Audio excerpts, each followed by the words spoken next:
안녕하세요. 잘 들리세요? 작년에 비해서 너무 줄어서 괜찮습니까? 괜찮았습니까? 한 절반 정도로 네 그랬는데 벌써 이제 한 주간 지금 강의 계속 진행하셨죠? 네. 오늘 이제 제가 맡은 수업은 교회론이고요. 그리고 이제 이번 올해를 마감으로 하는데 남아있는 강의가 이제 교회론 그리고 다음 학기에 마리아론 이렇게 해서 아마 마무리가 되는 것 같습니다. 교회론에 대해서 이제 그 강의 시작할 텐데 오늘은 첫 시간이라서 전체 이제 우리가 이번 학기에 어떻게 강의가 진행되는지 또 어떤 과제들을 해야 하는지 또 이제 이런 그 교회론과 관련해서 우리가 좀 인원이 적기 때문에 오히려 또 좋은 점이 있는 것은 자신의 생각들을 좀 이야기할 수 있는 그런 기회들이 생기는 게 또 이런 소규모 강의에서는 또 장점이기도 합니다. 그래서 함께 참여하면서 함께 고민하면서 앞으로 교회가 가야 하는 방향에 대해서 서로 이야기도 나눌 수 있고 그런 좀 더 의미 있는 시간이 되었으면 좋겠습니다. 이 시간에 뭐 특별히 우리가 뭐 그런 개인적인 것보다는 이제 교회에 대한 고민들을 함께 나누는 그런 이제 좀 시간을 가지면 좋겠습니다. 또 이제 평소에는 얘기 잘 안 하지만 우리가 이제 이런 같은 주제를 놓고 이야기를 하다 보면 이제 속으로만 생각했던 많은 또 이제 생각들이 나오게 됩니다. 그래서 그런 서로 이제 또 아이스 브레이킹으로 인사를 나누고 그리고 이제 제가 과제로 각자 자신에 대한 것을 좀 써달라 하는 거를 이제 과제로 올려놨는데 그걸 제가 이런 그 하나의 양식을 올려서 자신에 대한 소개를 제가 좀 이제 올려달라 이런 그 하나 과제를 해서 카페에 올려놨습니다. 그래서 이걸 내려받아서 거기다가 그 연락처, 전화번호도 꼭 넣어주십시오. 이건 왜 그런가 하면 이제 나중에 과제나 뭐 성적낼 때 갑자기 제가 연락해야 되는 경우들이 있으면 이제 막 사무실 통해서 찾기가 어렵더라고요. 그래서 제가 이걸 하나 가지고 있는 게 서로 직접 컨택하기가 편리한 것 같습니다. 그래서 거기에 자신에 대한 뭐 사진이라든지 연락처 이런 거를 올려놔 주시면 제가 이제 함께 공부하면서 이제 또 늘 스님들이 어떤 생각을 어떤 분이 어떻게 하고 있으면 또 우리가 다음에 이 수업이 다 끝나고 나서도 어느 소임지에 가서 지금 계시는구나 이렇게 또 이렇게 생각하면서 서로 기도도 해줄 수 있고 페이스북에 가끔 이제 저랑 친구 맺은 스님들 계세요. 그러면은 스님들이 거기다가 이번에 소임지를 어디로 이동하신다 뭐 이런 소식들도 올려주시고 또 아예 그냥 해외 선교로 나가 계시는 분들도 계시거든요. 그러니까 해외에 계시면서 거기 또 소식 올려주시면 어떤 이제 그 공통 관심사에 함께 마음을 모아서 기도도 할 수 있고 요즘 좋은 시대에 만나지 않더라도 늘 함께 할 수 있으니까 이런 걸 제가 좀 가지고 있으면 참 좋은 것 같아요. 그래서 거기에 이제 자신에 대한 이제 소개를 나는 어떤 사람이다. 우리가 왜 책 이름에도 보면 프란치스코 전은 이러고서 책 한 권 있죠. 거기 보면 프란치스코 성인에 대해서 어떤 분이라는 걸 이제 물론 다른 사람이 쓰긴 했지만 그러나 이제 자기 자신에 대해서 내가 어떤 사람이지 이제 아이덴티티를 찾는 데 있어서 이것은 굉장히 그 기초 작업입니다. 기초 작업인데 우리가 좀 흔히 놓치기도 하거든요. 그래서 내가 어떤 사람인가 자신에 대해서 다른 사람들에게 나만이 가지고 있는 어떤 나라는 존재의 아이덴티티를 자기 스스로 좀 개념화해 보는 겁니다. 보통은 이제 속으로는 뭘 이렇게 나에 대해서 잘 알고 있다고 생각하지만 이것을 이제 언어화하려면 상당히 좀 어려움이 있어요. 그랬을 때 내가 도대체 어떤 사람이지? 자신이 생각하는 것과 다른 사람이 나를 보는 것이 또 다르고요. 나를 잘 알면 알수록 다른 사람을 이해할 수 있는 폭이 커지기 때문에 이제 우선 자기를 잘 알아가는 것. 사실은 이제 우리가 신학을 공부하지만 하느님에 대해서 이야기한다기보다는 인간에 대해서 이야기하는 게 이제 오늘날의 신학의 새로운 추세. 그러면 인간에 대해서 이야기하려면 나에 대해서 잘 아는 것. 이게 이제 인문학에 있어서는 그 인문학의 목표입니다. 왜 이렇게 앉아서 우리가 공부를 하지? 이유는 나를 더 잘 알기 위해서, 나를 더 잘 이해하기 위해서 인문학의 모든 목표가 이제 거기에 설정이 되어 있어요. 나를 잘 모를 때는 어떤가 하면요. 약간 이렇게 안개 속을 헤매듯이 항상 좀 이렇게 어려움이 많아요. 정신적으로 어려움이 많아. 뭔가에 대해서 내가 이해가 안 되니까 이해하지 못하는 것은 받아들이기가 어렵거든요. 그러면 받아들이지 못하면 그 다음에 그것을 극복하기가 헤쳐나가기가 어렵습니다. 그 인문학의 과정은 뭔가 하면은 그런 것들에 대해서 내가 나를 잘 들여다봐서 나를 잘 이해하고 그리고 받아들인 다음에는 내가 가지고 있는 삶에서 부딪히는 모든 어려움들을 극복해 나가는, 이게 이제 그 인문학에서 하는 하나의 그런 과제라고 할 수 있습니다. 특히 신학은 하느님과의 관계 안에서 나를 더 잘 이해하고 그러면서 이제 내가 생각하는 그런 여러 가지 어려움들을 해결해 나가는 것이죠. 그렇게 내 문제를 해결하다 보면 다른 사람에 대해서 우리가 더 잘 이해할 수 있어요. 아, 저 사람이 무슨 문제 때문에 저런 어려움을 겪는구나. 그러면 이제 우리가 그를 도와줄 능력이 생기게 되죠. 자기 자신의 문제를 해결하지 못하는 사람은 다른 사람의 문제 해결하지 못합니다. 오히려 다른 사람에게 이제 짐이 되는 거죠. 내가 내 괴로움에 빠져 있으니까 다른 사람에게 이제 왜곡된 형태로 내 문제를 그 사람을 통해서 해결하려고 하니까요. 그러면은 이제 오히려 그 사람에게 나는 더 괴로움을 주는 존재가 되는 것이죠. 그래서 이제 우리가 이렇게 신학을 공부하면서 좀 약간 그 바탕에 있는 나부터 잘 들여다보는 그런 작업도 사실은 매우 중요하다. 그래서 나를 표현하려면 나는 기본적으로 내가 뭘 좋아하지? 그러니까 굉장히 쉬운 것은요, 내가 좋아하는 걸 아는 거예요. 내가 뭘 좋아하는지 잘 모르는 사람들 많아요. 당연히 해야 하니까, 내가 지금 이걸 해야 하니까, 어릴 때는 공부를 열심히 해야 하니까, 부모님이 원하니까, 공부가 좋아서 한 게 아니죠. 좋아서가 아니라 그냥 내가 해야 하니까. 그리고서는 이제 공부를 하고 나서는 이제 사회에 나가서는 일을 해야 하니까, 돈을 벌어야 하니까. 그래서 늘 이제 해야 하는 일만 해왔지 내가 좋아하는 일을 해본 적이 없는 거예요. 그래서 한번 잘 생각해 보라 그랬어요. 내가 뭘 좋아하는지. 그거 찾는데도 시간이 걸리는 거예요. 뭘 좋아하는지. 그런데 사실 이제 한참 얘기를 하고 나서 보니까 좋아하는 게 굉장히 소박한 거예요. 어렵지 않은, 얼마든지 실현 가능한. 그래서 그걸 먼저 해보십시오. 이제 그 일부터 먼저 시작해 보십시오. 어렵지 않습니다. 일단 하고 났을 때, 그 일을 하고 났을 때 내가 어떤 기분이 되는지 경험을 좀 해보시라고. 이렇게 이제 그분을 조금씩 그 자기 자신을 알아갈 수 있게끔 이제 하는데, 해야만 하는 일을 할 때는 어떤가 하면은 다른 사람의 요구만 있지 내가 뭘 좋아하거나 내가 뭘 이런 것이 고요 막혀 있는 상태죠. 그러니까 한번 그런 상태를 상상해 보십시오. 다른 사람이 나에게 요구하는 것은 내가 막 열심히 하는데, 해야만 하니까 하는데, 내가 정작 뭘 좋아하고 내가 하고 싶은 일을 못하는 상태라면 그 사람의 삶의 형태는 어떤 것일까요? 만약에 그런 삶을 살고 있다. 그 사람은 가장 큰 문제가 무엇일까요? 자기 자신을 돌보지 못하는 것. 네, 또 뭐가 있을까요? 수동적으로 사는 거죠. 주체가 아니죠. 다른 사람 위해서 내가 수동적으로 사니까 우리가 그것을 뭐라고 말하는가 하면은 노예적인 삶이다. 자유인이 아닌 거죠. 그러니까 자기 자신의 자유를 잃어버린 거예요. 자, 사람이 자유가 없다 그러면 어떻게 될까요? 내가 다른 사람 위해서 수동적이고 내가 스스로 자신의 주체를 사용하지 못하고 자유롭지 않고 그리고 노예적으로 살아요. 그러면은 그 사람의 기분은 어떨까요? 심리적 상태는 어떨까요? 네, 마음이 굉장히 슬플 거예요. 그렇죠? 늘 그렇게 사는 게 좋은 감정은 아닐 거예요. 네, 또 슬프고 무기력하고 살아가는 데 있어서 즐거움이, 행복이, 기쁨이 있을 수가 없죠. 네, 그렇게 되니까 아주 삶이 괴로운 거예요. 사람이 이제 즐거움을 못 느끼고 행복함을 못 느끼고 기쁨을 못 느끼고 계속해서 살아가는 것 자체가 이제 괴로움만 있다, 억압만 있다. 그렇게 되면 그 사람의 이 삶 자체는 어떻게 되는가 하면 자기 자신에 대한 그 자존감이 바닥에 깔리게 됩니다. 그러니까 자기를 존중할 줄 모르는 거죠. 자기를 돌볼 줄 몰라요. 그러면 다른 사람을 존중할 수 없어요. 내가 존중받는 느낌을 못 느끼기 때문에 다른 사람을 내가 인정하거나 다른 사람에 대해서 그를 인격적으로 대하거나 그런 이제 주체 대 주체로서 관계 형성을 하지 못하게 되는 거죠. 그래서 이런 상태로 이제 살아가면 사람은 굉장히 그 자신의 삶에 문제가 많이 생길 수 있다.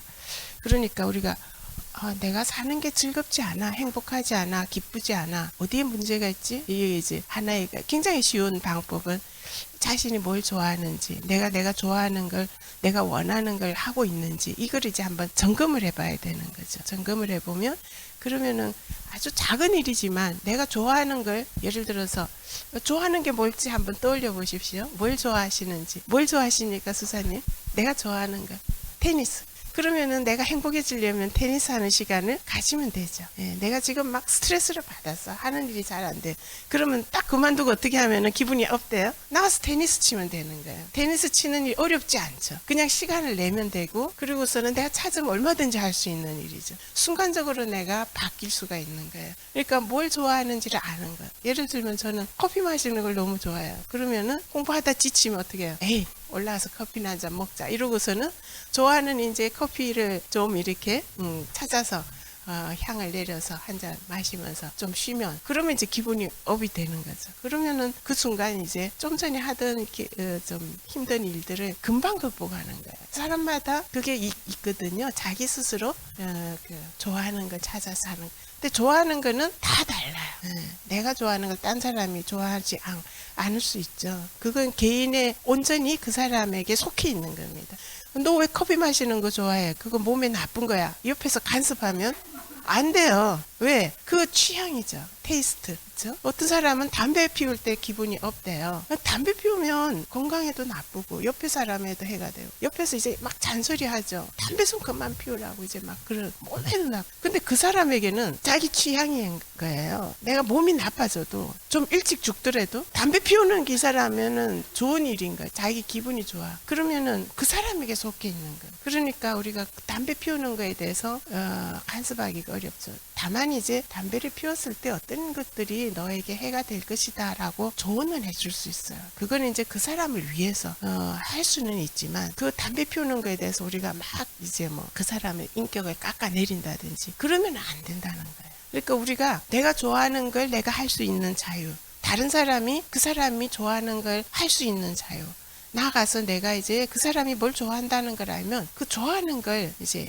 해주는 거예요. 아, 저 사람은 뭐 이런 달콤한 티라미슈 좋아해. 그러면 이제 어느 때 그 사람에게 자기 이거 좋아해서 내가 이거 하나 사왔어. 그 사람 기분이 어떻겠어요? 내가 뭘 좋아하는지 상대방이 알고 나를 챙겨줬을 때 굉장히 기분이 올라가고 그 사람에 대한 특별한 이제 감정이 생기는 거예요. 그렇게 해서 우리가 서로 간에 또 새로운 이제 인격적 만남이 생기고, 가장 쉽고 너무 기본적인 건데 우리가 이걸 잘 못해요. 왜냐하면은 우리나라 문화가 자랄 때부터 어린아이들한테 야, 좋아하는 거 해. 그래요? 그러지 않아요. 아이들이 자라면서 싫지만 공부는 해야 되는 거야. 이렇게 가르쳐요. 그러니까 막 싫은 걸 막 억지로 참고 하는 거예요. 싫은 걸 막 억지로 참고 하다 보니까 이게 싫은 걸 억지로 했을 때는 어떤 기분이 들까요? 이거 너무 하기가 싫어. 지금 당장 게임하고 싶은데 막 엄마 눈치가 보여서 어쩔 수 없이 앉아서 이제 막 문제 푸는 신용이라도 해야 돼. 혹시 수도 생활하면서도 그런 경험 없으신가요? 너무 하기가 싫어. 그런데 이걸 안 하면 지금 수도 원장이 날 이제 뭐라 할 거야. 어쩔 수 없이 막 끄적끄적해요. 그러면 어떤 상태가 될까요? 싫어하는 디슬라이크, 자기가 싫어하는 걸 어쩔 수 없이 참으면서 해야 되니까 이제 마음속에서 분노가 밑바닥에서부터 부정적인 감정이 쌓이게 되는 거죠. 그 부정적인 감정이 이제 쌓이다가 어느 날 이게 이제 폭발하게, 그러면 이제 그 사람은 이상한 사람이 되는 거죠. 가끔씩 폭발을 해, 이 사람이. 근데 그 이유가 뭔지는 모르는데 저 사람은 성격이 이상하다, 이렇게 보는 거죠. 근데 그 밑바탕에는 뭔가 하면 정말 싫은데 어쩔 수 없이 억지로 본인이 하다 보니까 이제 눌려지는 거잖아요. 싫은 것을 막 누르면서 하다가 어느 순간 이걸 폭발을 안 하면 그 사람 살아남을 수가 없는 거예요. 그러니까 이게 폭발을 하는 거죠. 그래서 매우 단순한 그 자기 이해임에도 불구하고 내가 나를 잘 이해하지 못할 때 우리가 수도 생활이든 아니면 그냥 뭐 이런 일상생활이든 누구든 이런 문제가 생겨날 수 있다. 그래서 이런 것들을 잘 이해해 보려 하는 것이 인문학에서는 기본이다. 심리학에서는 인간의 심리를 더 잘 깊이 이해하고 싶어 하고, 그리고 이제 사회학에서는 사회 속에서 인간이 어떤 관계를 맺으면서 살아가는지를 알고 싶어. 그런 이제 철학에서는 인간의 사고의 밑바탕에 무슨 생각들이 깔려 있는지를 해명해 보려고 하고요. 그래서 이제 그런 작업들입니다. 그래서 단순히 나를 소개한다 이런 것보다는 우리가 이제 신학을 공부하는데 기본적인 베이스로 이런 작업들도 한번 같이 해보면 도움이 많이 됩니다. 그래서 거기 이제 이렇게 쭉 나열을 했는데 이게 이제 자기를 이해하는 하나의 방법이고요. 그리고 나서 그 다음에 자기를 이해하는 하나의 방법이 뭔가 하면요, 이것은 철학에 있어서 인간 사고 구조의 굉장히 기본적인 해석학적 구조인데요. 인간의 몸은 시간과 공간에 의해서 제한을 받지 않습니까? 그래서 제가 지금 시간이 5분 늦었는데 막 시간 맞춰야 되는 거예요. 그런데 이제 그 시간에 우리가 이제 제약을 받아요. 그런데 생각은 어때요? 제가 이제 도착하기 전에 이미 생각은 여기 와 있어요. 그러니까 생각은 시간과 공간에 구애받지 않는다. 그럼 인간의 생각은 시간과 공간을 넘어서 있어서 이걸 자유롭다라고 말을 합니다. 우리가 육체적으로는 어쩔 수 없이 시간과 공간에 매여 있기 때문에 우리가 자유롭지 못한 부분이 있어요. 그런데 이제 우리의 생각은 시간과 공간을 내가 마음대로 넘나들 수 있으니까 이 정신적인 차원에서 우리는 그 인간이 가지고 있는 자유로움이라고 하는 중요한 요소를 마음껏 누릴 수가 있는 거죠. 정신적인 자유를 내가 마음껏 누리지 못할 때 스스로 자유롭지 못하다고 생각합니다. 그러나 내 몸이 자유롭지 않다 하더라도 정신적으로 내가 시간과 공간을 마음대로 넘나들면 굉장히 자유롭다고 느낄 수가 있어요. 어떤 때 이제 내가 지금 하는 일에 내가 매여서 어쩔 수 없이 한다 그러면 잠시 정신적으로 내가 이제 막 가고 싶은 데 가는 거예요. 여행을 가고 싶으면 머릿속으로 가는 거예요. 그러면 그 순간만큼은 굉장히 자기 스스로 자유롭다는 느낌을 가지게 되죠. 자, 이렇게 시간과 공간을 넘나들 수 있는데 이것에 대한 제한이 있는가 하면 제한이 없다는 거예요. 그럼 어디까지 우리가 자유로울 수 있는가? 일단 이제 가장 기본적으로 자기 자신에 대한 자유를 충분히 누리기 위해서는 자신의 삶에 있어서 태어나는 순간부터 죽음의 시간까지 일단 내가 이 지구상에서 살아있는 그 시간, 그것은 내가 여기에 살아있는 시간이죠. 그러면은 태어날 때부터 지금까지 과거에 속하죠. 그리고 내가 죽을 때까지는 앞으로의 미래에 속합니다. 그리고 그 모든 것들을 내가 지금 이 순간 현재에 다 내 전체의 삶을 자유롭게 조망할 수가 있는 거죠. 그러니까 지금 이 순간에 태어난 시점부터 내가 죽는 시간까지 그 모든 시간이 내 머릿속에 쫙 들어와야 돼요. 내가 보이려면 이게 태어난 순간부터 내가 죽는 순간까지가 자유롭게 내 머릿속에 쫙 그려질 수가 있어요. 그러면은 이제 정말 내가 어떤 사람이 되고 싶은가, 어떤 사람인가에 대해서 잘 모를 때는 우리가 과거에서의 여러 가지 일들을 떠올리면서 자기를 이해해 보려고 노력하죠. 심리학에서는 그런 작업들을 굉장히 많이 합니다.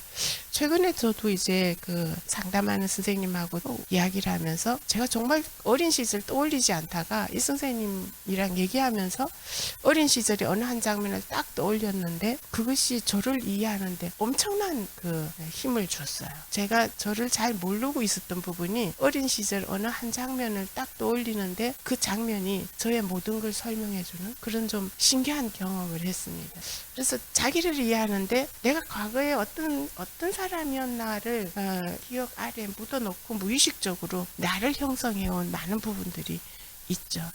어떤 사람이 되고 싶은가? 그러면 이제 내가 앞으로 미래를 그려보면 됩니다. 내가 어떤 사람이 되고 싶지? 자신의 아이덴티티를 찾는데 과거의 자기를 보는 것과 그 다음에 미래의 자기를 그려보는, 그러면서 태어나서 죽는 시간까지의 그 전 시간을 한 번 자신의 이제 지금 현재 자기가 그 시간을 쫙 관통해서 바라보는 것은 자기 자신을 이해하는데 매우 큰 도움이 됩니다.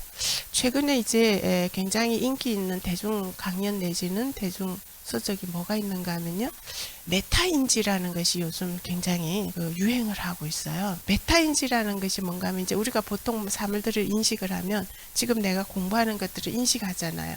그런데 그 인식한 것에 이제 그걸 한 차원 올려서 생각하는 거예요. 그러니까 지금 하는 작업은 지금까지 철학에서는 시간을 관통해서 자기를 들여다보는 거라 했는데 요즘 용어를 하자면 이제 메타인지에 속하는 그런 작업인 거예요. 그래서 인간이 할 수 있는 굉장히 정신적 작용 중에 뛰어난 특성이 뭔가 하면은 이 메타인지력이 있는 거다. 이 메타인지가 요즘 왜 유행하게 되는가 하면요, 인공지능 때문에 그래요. AI라는 게 나오고 이제는 인간의 뇌가 할 수 있는 일들을 인공지능이 더 잘하잖아요. 그렇다면 앞으로 이제 인간은 뭘 먹고 살아야 되지? 그리고 인간이 인공지능과 뭐가 다르지? 그런 걸 막 연구하다 보니까요, 인공지능이 인간과 다른 점이 있어요. 인간이 인공지능보다 그런 어떤 과거의 모든 데이터를 기억하고 이것들을 가지고서 이제 러닝을 하는 것에 인간이 못 미치죠. 못 따라갑니다. 그런데 인공지능의 특성은 뭔가 하면 지금까지의 모든 지식의 종합에서 가장 이제 효과적인 걸 뽑아내는 거죠. 그러면은 지금까지 없었던 지식은 인공지능은 몰라요. 그러니까 인공지능이 인간과 다른 지점은 뭔가 하면은 뭘 모르는지를 모르는 거예요. 근데 인간은 뭘 모르는지를 알아. 그게 다른 점이에요. 그러니까 뭘 모르는지를 아는 능력이 뭔가 하면 이게 메타인지예요. 우리가 공부를 할 때 이제 기본적으로 이제 교회론을 지금 공부를 시작하잖아요. 그러면은 딱 앉아 있으면서 교회론을 들여다보면서 내가 어느 정도 교회에 대해서 알고 있죠. 경험도 하고 나름대로 내가 교회를 잘 안다고 자부할 수도 있어요. 그런데 그럼 뭐하러 여기 와서 배워요? 다 아는데.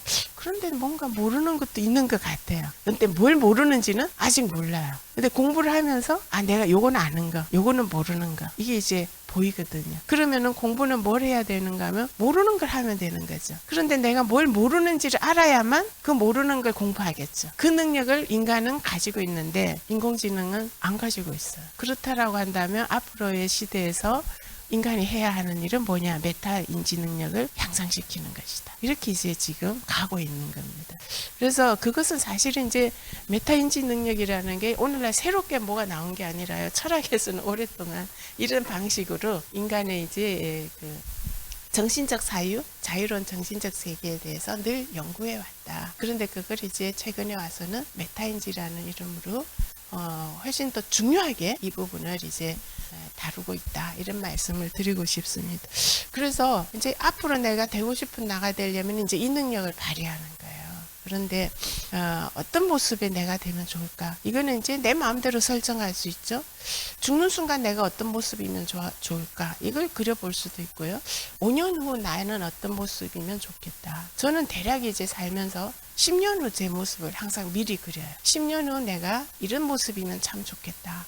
라고 생각을 하고 그러면은 내가 그 모습이 되기 위해서 지금 현재 내가 해야 하는 게 무엇인지가 보이거든요. 그래서 항상 이렇게 뭔가 미래의 내 모습을 투사를 해보는 거예요. 내가 이때는 5년 후에는 어떤 모습으로 내가 수도자가 되어 있다든지 이런 걸 이제 그림을 그려보면요. 내가 그게 정말 되고 싶은 모습이야. 혹은 우리가 이제 좀 되고 싶은 어떤 그 모델들도 있죠. 멘토 이런 분들을 본받아서 난 저런 모습이 되었으면 참 좋겠어. 이렇게 스스로 자신의 미래에 대해서 설정해 볼 수 있습니다. 그런데 그 작업을 잘 해놓으면 어느새 자기가 그 방향을 향해서 가고 있어요. 그래서 이게 중요합니다. 만약에 이런 게 설정이 되어 있지 않으면요. 그때그때 주어진 거에만 막 충실히 하다 보면 어느 순간 내가 이거 지금 잘 살고 있나? 이런 생각이 문득문득 들면서 자신의 아이덴티티에 대한 그런 신원의식에 대한 이제 그 확신이 적어져요. 그런데 이제 이런 것이 설정이 되어 있으면 가면서 물론 이제 거기서 뭐 벗어날 수도 있고 또 내가 원하는 대로 되지 않을 수도 있지만 그러나 방향성을 가지고서 가기 때문에요. 그런 것들을 내가 원하지 않는 일들이 일어나더라도 내가 가는 건 저기니까 지금 이것을 극복해낼 수 있는 힘들이 생기는 거죠.